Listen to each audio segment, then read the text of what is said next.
Bugün 2024 iyun ayında imtahana düşmüş suala baxacağıq. Bu sual probability sualıdır. Probability suallarında əsas diqqət etməli olduğunuz məqam given that sözüdür. Hansı ki, əgər given that sözündən sonra hansı söz gəlmişsə, bunu məxrəc hissədə yazacağıq. Yəni given that at least 10 years of. 10 years dediyinə görə ən az 10 yaş olanları götürməliyik. 0-9 yaş olanları çıxmalıyıq və eyni qaydada total olanlar da çıxacaq. Çünki totalın daxilində həm 0-9 yaş, həm də 10 və ondan böyük yaşlar var. Ona görə də burada yazacağıq 35 plus 35.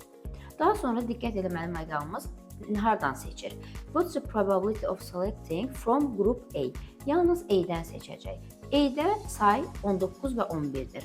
Yazacağıq 19 plus 11, 30 bölünsün 70. Hər tərəfi 10-a bölsək 3 bölünsün 7. Cavabımız B variantı.